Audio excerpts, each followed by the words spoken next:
Hey everybody, we're here with Jennifer, AJ, and Mike, run a family farm in Renfrew, Ontario, and they are really struggling with the changes to the capital gains inclusion rate change, which is making it that much more difficult for you guys to do your succession planning and pass your farm on to from your parents to you and hopefully to AJ and your daughter someday. Talk about what this has done to you and your family.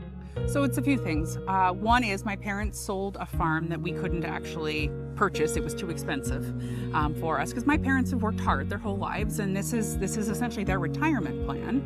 Right. So this farm was sold to another family that's moving up to Eastern Ontario from another part of Ontario, and they're very excited to be taking over. The problem is the size of the farm is 300 acres, which is really what you need to be able to make a living farming at least. So the size of this one sale is now a massive amount of money, which is over and above my parents had planned for their retirement. And now suddenly with this change, the deal was supposed to happen in March, but the couple that was buying their financing fell through. So they had to move it until August. And so now my parents, they can't even plan for their taxes for this year. They can't plan for, are they actually going to have anything for my non-farming siblings or for their own retirement needs? Because suddenly what had been their pension essentially is now being taken by someone, or it's just being taken. Right.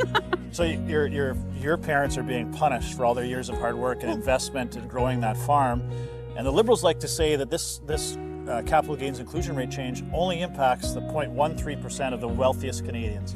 Obviously, I'm assuming that your family would recognize or identifies that? So my parents survived the high interest rates of the 80s, the low cash crop prices of the 90s. There was not anything extra in our family. My mom nursed just to pay groceries. Right. So this is their nest egg, and it's just gone like that.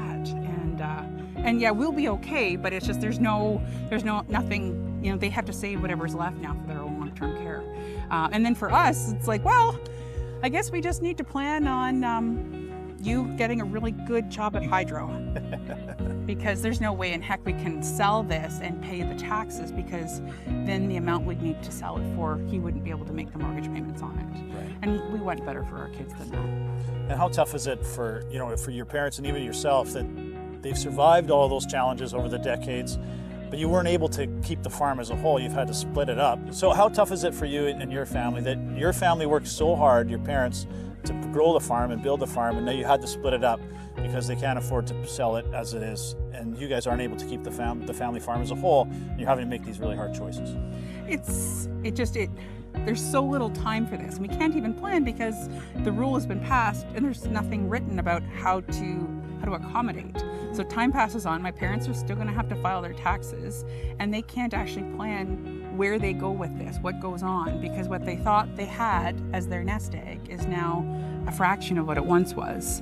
Right. We're going to be okay, but there's no planning for the future. There's no ability for my parents to be able to pass anything down, and we'll manage.